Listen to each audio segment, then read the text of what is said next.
우리가 드리는 오늘 예배는 부활 주일 예배입니다. 오늘 예배를 통해서 우리를 위해 죽으셨고 우리를 의롭다 하시기 위해 부활하신 예수님을 만나고 경험하는 저와 여러분 되시기를 간절히 축원합니다. 오늘 우리가 함께 이야기하고 인사한 것처럼 오늘 우리는 다시금 부활하신 주님을 예배합니다. 우리 주님 살아나셨습니다. 우리는 부활 주일에만 이렇게 인사하지만 초대교회 성도들은 매번 그들이 만날 때마다 이렇게 인사했다고 합니다. 예수님께서 살아나셨다라는 것이죠. 그러면 그 반응으로 네, 주님은 정말로 살아나셨습니다. 서로가 서로에게 인사와 화답을 하였다고 합니다. 이것은 하나의 인사에 그치는 것이 아니라 성도들의 신앙 고백 그 자체였습니다. 얼마나 많은 이들이 부활은 신화일 뿐이라고 또 부활은 허무맹랑한 이야기라고 말을 할까요? 심지어 교회를 다니는 사람들까지도 부활에 대해 말하기 꺼려하는 사람들이 있습니다. 십자가는 믿겨진다고 합니다.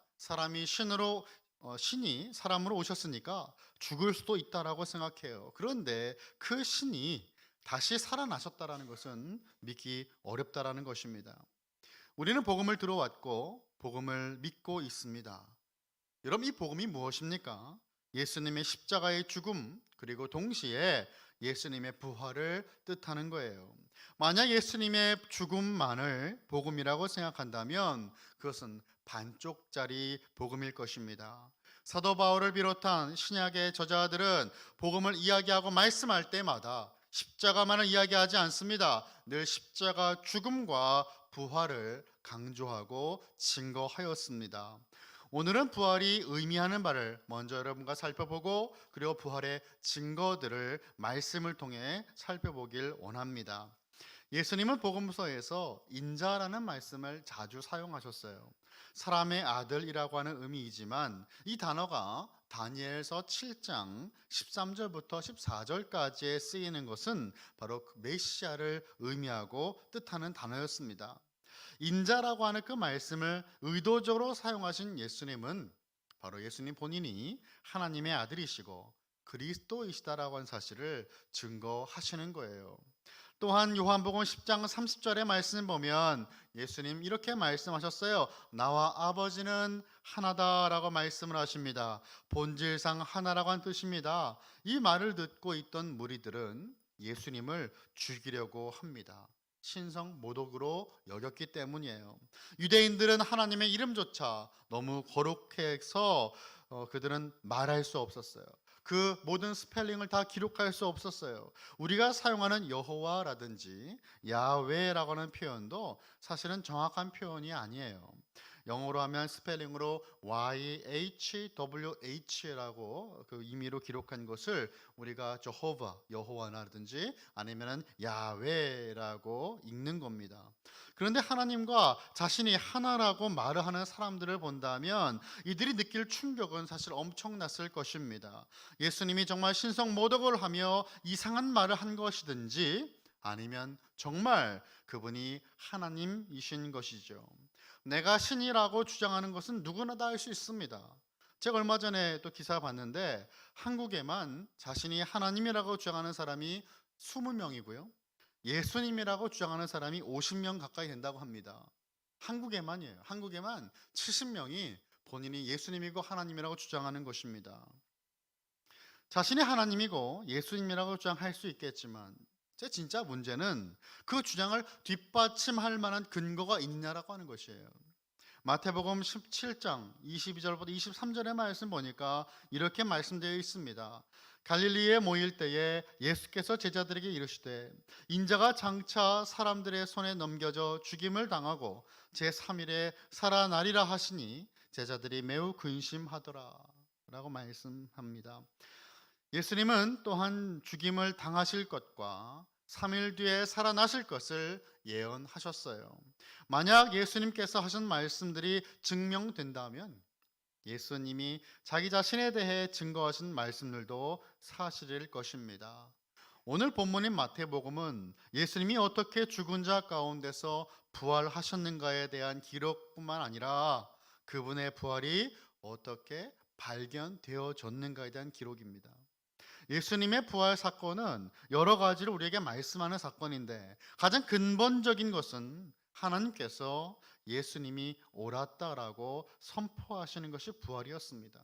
그래서 예수님이 하나님의 아들이라고 하는 그 주장이, 예수님이 우리에게 구원을 주시는 구원자이시고 하나님이었다는 그 주장이 자기 혼자만의 주장이 아니고 옳았다, 예수님이 옳았다라는 것을 증명하는 사건이 되는 거예요. 제자들이 알게 되었다라는 것입니다. 부활이 기독교 신앙의 핵심인 까닭도 바로 여기에 있습니다. 우리 한번 같이 읽어보면 좋겠는데, 고린도전서 15장 13절과 14절입니다. 함께 읽어보겠습니다. 시작. 만일 죽은 자의 부활이 없으면 그리스도도 다시 살아나지 못하셨느니라. 그리스도께서 만일 다시 살아나지 못하셨으면 우리가 전파하는 것도 헛것이요 또 너희 믿음도 헛것이며. 아멘. 그리고 바로 뒤에 또 고린도전서 15장 17절의 말씀은 제가 읽어보겠습니다. 그리스도께서 다시 살아나신 일이 없으면 너희의 믿음도 헛되고 너희가 여전히 죄 가운데 있을 것이요 라고 말씀합니다.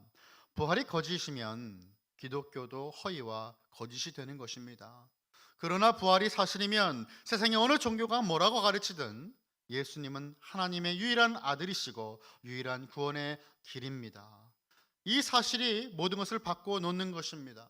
예수님의 부활은 예수님이 하나님이심에 대한 증거이고 우리의 죄를 속죄하시는 그분의 사역이 완성되었음을 증명하고 있는 것입니다. 또한 다가올 새 하늘과 새 땅에서 모든 성도들이 부활하여 새로운 몸을 입게 될 것임을 보증하고 있는 거예요. 바울은 그래서 예수님의 부활이 잠자는 자들의 첫 열매다라고 증거하는 것입니다. 모든 사람들이 두려워하는 죽음의 권세를 예수님은 부활하심으로 죄의 싹신 죽음을 능히 이기셨습니다. 할렐루야, 아멘. 본웨퍼 목사님의 십자가와 부활의 명상이라는 책을 보면 이 부활에 대해 이렇게 설명하고 있어요. 부활은 죽음을 산산이 부숴버린 비교할 수 없는 하나님의 자유와 능력이다라고 설명하였습니다. 그렇습니다. 부활이라고 하는 것은 죽음을 산산이 부숴버리는, 비교할 수 없는, 그 어떤 것과도 비교할 수 없는 하나님의 자유 그리고 능력이 되는 것입니다. 이것이 바로 부활이에요. 이제 부활의 증거들을 한번 세 가지 정도로 살펴보길 원합니다. 첫 번째 부활의 증거는요, 최초의 목격자가 여자라고 하는 점입니다. 이것이 이제 현대를 살아가는 우리들은 이해하기가 좀 어려울 수 있습니다.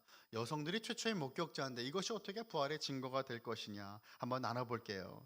로마 당국자들이나 유대교 지도자들조차 무덤에 예수님의 시체가 그대로 남아 있었다라는 주장을 하지 않았어요. 빈 무덤을 증거한 거예요. 오히려 그들은 제자들이 아무런 이유도 없이 시체를 훔쳤다라고 하는 말도 안 되는 이야기를 꾸며냈습니다. 마태복음 28장 오늘 본문이었던 12절 13절을 제가 읽어보겠습니다. 그들이 장로들과 함께 모여 의논하고 군인들에게 돈을 많이 주며 이르되 너희는 말하기를 그의 제자들이 밤에 와서 우리가 잘 때에 그를 도둑질하여 갔다 하라라고 말씀되어 있어요. 복음서와 고린도전서 15장의 말씀처럼 이 빈 무덤은 믿는 자나 믿지 않는 자나 동일하게 인정하는 부분이었어요. 빈 무덤을 뒷받침해 주는 첫 번째 증거가 바로 여인들의 그것을 발견했다라는 것입니다. 마태복음 28장 1절의 말씀 보니까 이렇게 말씀되어 있죠. 안식일이 다 지나고 안식 후 첫날이 되려는 새벽에 막달라 마리아와 다른 마리아가 무덤을 보려고 갔더니 라고 말씀합니다. 이들은 안식일이 지나고 첫날 새벽, 주일 새벽입니다. 주일 새벽에 예수님의 시신에 장례용 기름을 바르기 위해서 돌무덤을 찾아왔습니다. 그런데 그때에 큰 지진이 났고요. 주님의 천사가 하늘로부터 내려와 돌무덤의 문을 굴려냈습니다. 돌문을 옮긴 이유는 예수님이 나오시게 하기 위한 것이 아니라 여인들이 들어가서 빈 무덤을 볼 수 있도록 해주기 위함이었습니다. 천사의 모습은 번개 같았고요. 그 옷은 흰 눈과 같았습니다. 무덤을 지키고 있던 로마 병사들은 천사들을 보고 공포에 떨며 마치 죽은 사람같이 되었어요. 천사는 여인들에게 특별한 메시지를 전했습니다. 그들에게 부활의 그 사실을 전달하였습니다. 예수님은 더 이상 무덤에 계시지 않고 살아나셨다라는 증거였어요. 그들이 찾던 예수님은 더 이상 그곳에 계시지 않았고 살아나셨습니다. 예수님은 3일 뒤에 부활하실 것을 제자들에게 3번이나 말씀하셨습니다. 그것은 마태복음에도 있고 마가복음에도 있습니다. 살아나지 못하셨다면 예수님은 거짓말이나 하는 사기꾼이었을 것입니다. 예수님의 부활을 알게 된 여자들은요, 빨리 무덤을 떠나 제자들에게 기쁜 소식을 전하려고 달려갔습니다. 그때 예수님께서 이들에게 나타나신 거예요. 참으로 드라마틱하죠. 예수님은 제자들에게 자신의 부활과 그리고 먼저 예수님이 갈릴리에 가 계실 것이라는 것을 전달하라고 여인들에게 부탁을 하셨습니다. 1세기 유대 문화에서 여성들의 증언은 믿을 만한 것으로 여겨지지 않았습니다. 그래서 여인들은요, 법정에서 증언할 수 없을 정도였습니다. 이에 대해 세계적인 기독교 철학자이자 변증가인 윌리엄 크레이그 박사는 이렇게 말하였어요. 제자들은 이 사실을 받아들이기 당황스러웠을 것이다. 그러므로 만약 이것이 전설이거나 신화였다면 이 점은 분명 은폐되었을 것이다 라고 말했습니다. 여자들이 처음으로 목격한 증언자라는 사실 말이에요. 여인들과 여자아이를 천시하던 이 당시 문화로 볼 때 이 여자들의 이 말에 사람들이 잘 귀 기울이지 않았을 것은 뻔한데, 부활의 증인이 여자들인 것은 참으로 역설적입니다. 이것이야말로 예수님의 부활이 제자들에 의해 지어낸 이야기가 아니라는 것을 우리에게 증명해 주는 거예요. 잘 만든 이야기라면 책 잡힐 이야기는 다 편집해 버릴 것이기 때문입니다. 두 번째는 수많은 부활의 목격자들이 있다는 것이 바로 부활의 증거가 됩니다. 신약 성경에 의하면 예수님의 그 무덤이 비어 있을 뿐 아니라 수많은 부활의 목격자들이 있었다라는 것을 증거하고 있어요. 고린도전서 15장 3절에서 8절의 말씀 보니까 예수님께서는 부활하신 그 이후에 승천하시기까지 40일 동안 515명에게 12차례나 여러 장소에서 살아있는 자신의 모습을 보여주셨습니다. 이 중에는 남자도 있었고요, 여자도 있었습니다. 신자도 있었고 심지어 불신자들도 있었어요. 때로는 실내에서 때로는 실외에서 나타나시기도 하였습니다. 예수님의 부활을 눈으로 보지 못하여 믿지 못했던 도마는 자신이 예수님의 못자국에 손을 넣어보고 만져보면 믿을 수 있을 것이다 라고 말했죠. 그러자 그에게 나타나신 예수님은 자기의 손의 못자국과 옆구리의 창자국을 만져보라고 말씀하십니다. 그리고 믿는 자가 되라라고 말씀하시는 것입니다. 이러한 충격적인 경험을 했던 도마는 결국 인도로 건너갑니다. 예수님의 부활을 선포하는 주님의 증인이 되었어요. 그가 손으로 만져보았던 예수님의 옆구리 창자국과 같이 그도 창에 맞아 순교하였습니다. 사랑하는 성도 여러분, 여러분은 어떻게 생각하십니까? 2000년 전 사람들은 옛날 사람들이니까 무식해서 부활을 더 쉽게 믿었을까요? 옛날 사람들도 같은 사람들입니다. 지금 믿기 어려운 것은 그 당시에도 어려운 거예요. 사람이 아니면, 이것이 사실이 아니면 믿을 수 없는 일입니다. 어떤 이들은 죽은 예수님을 목격했다라고 하는 것을 환각을 잘못 본 것이라고 주장했어요. 집단적으로 환각을 보고 예수님의 부활을 이야기했다라는 것입니다. 그러나 심리학자들은 이 환각이란 개별적인 사람들에게 일어나는 현상일 뿐 집단적으로 경험할 수는 없는 것이다라고 설명합니다. 또 다른 가능성은 그렇다면 예수님이 잠시 기절했다라고 하는 주장도 있어요.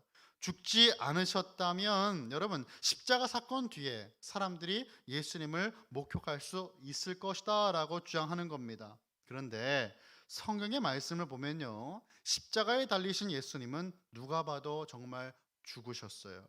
죽은 사람을 한두 번 본 것도 아닐 텐데 죽지 않은 죄인을 십자가에서 내려줄 만큼 로마의 법이 허락하지 않았습니다. 정말로 죽은 것이 맞다면 사람들이 목격한 예수님은 그분이 친히 말씀하신 것처럼 부활하신 예수님이 맞으신 겁니다.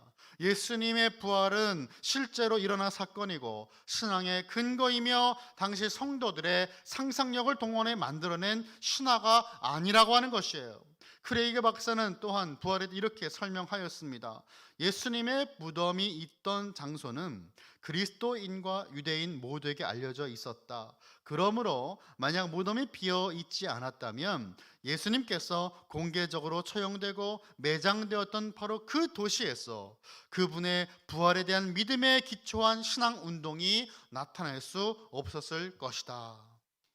예수님의 빈 무덤은 전래 동화와 같이 하나의 이야기가 아니라 정말로 존재했던 그 지역에 일어난 일이었다라는 것이에요. 만약 그것이 누군가에 만들어진 이야기였다면 그 당시가 아니라 지금도 마찬가지 누가 이것을 믿겠습니까? 그 당시에 이미 이것이 아니었다라고 밝혀질 것이고 믿는 이들은 없었을 것입니다. 자, 마지막 세 번째 증거입니다. 교회의 출현과 증인들이에요.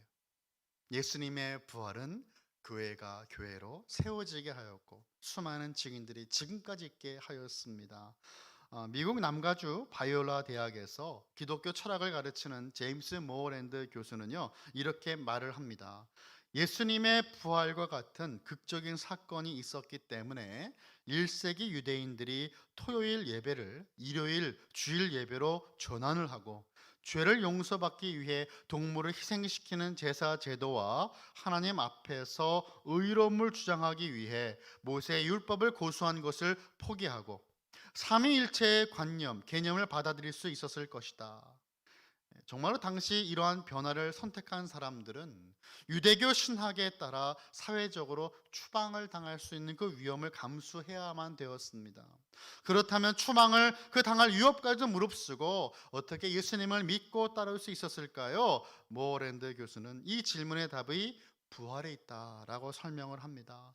부활만이 납득될 만한 합리적인 이유가 되는 거예요. 온 유럽을 흔들어 놓은 그 복음의 운동, 교회가 세워지고 놀라운 부흥이 일어난 그 현상 가운데 부활이라고 하는 엄청난 사건을 지워버리면 이 모든 것을 설명할 방법이 사라지게 되는 것입니다. 313년에 일어났던 밀라노 칙령으로 기독교가 박해를 더 이상 당하지 않게 되기까지 300년 가까이 엄청난 박해가 있었습니다. 사람들은 예수님을 믿으면 사자밥이 되어야만 되었습니다. 불에 타서 죽어야만 되었습니다. 자신의 목숨까지도 희생하며 많은 그리스도인들은 자신의 신앙을 지켰습니다. 무엇 때문에 이것이 가능합니까? 그들이 본 것은 죽음 뒤에 있는 예수님의 부활을 통해 확신할 수 있었던 영원한 생명이었어요. 그 영원한 가치를 예수님의 부활을 통해 경험했기 때문에 2000년이라는 세월을 거쳐 교회는 지금까지 이어져 내려오고 있는 것입니다. 이러한 삶의 변화를 가장 먼저 경험했던 사람들이 바로 예수님의 제자들이었습니다. 예수님이 십자가에 달리실 때 제자들은 모두 도망갔어요. 베드로는 예수님을 절대 배신하지 않겠다고 장담했지만 여종의 그 말 한마디에 예수님을 모른다라고 부인하고 저주까지 하였습니다. 이랬던 제자들이 변화된 것입니다. 사도행전에서는 성령님의 권능으로 이들이 주님의 증인이 되었음을 분명히 증거했어요. 성령님이 임하시기 전에 성령님을 제자들에게 보내주신 분이 누구이십니까? 바로 부활하신 예수님이십니다. 말씀을 정리합니다. 제자들이 경험한 변화의 중심에 그리고 수많은 박해 속에서 믿음을 지켰던 초대교회 성도들의 흔들리지 않는 신앙의 중심에는 예수님의 부활이 있었습니다. 그러한 변화는 지금 이 시대에도 일어날 수가 있다라고 하는 것입니다. 아직 예수님의 부활을 경험해 보지 못한 이들에게 예수님을 믿는 자들의 삶이 부활의 증거가 됩니다. 저와 여러분의 삶이, 오늘을 살아가는 우리들의 삶이 아직 예수님 알지 못하고 믿지 아니하는 이들에겐 부활의 증거가 되는 거예요. 죽음을 이기신 예수님의 부활이 저와 여러분의 능력이 되는 것입니다. 초대교회 성도들이 만날 때마다 인사했던 예수님이 살아나셨습니다. 네, 정말로 주님은 살아나셨습니다. Yes, He is risen 이라고 하는 그 고백이 날마다 우리의 삶 속에서 고백되어지는 아름다운 믿음의 고백되는 저와 여러분인 모든 칼빈교회 성도들이 다 되시기를 예수님의 이름으로 간절히 축원합니다.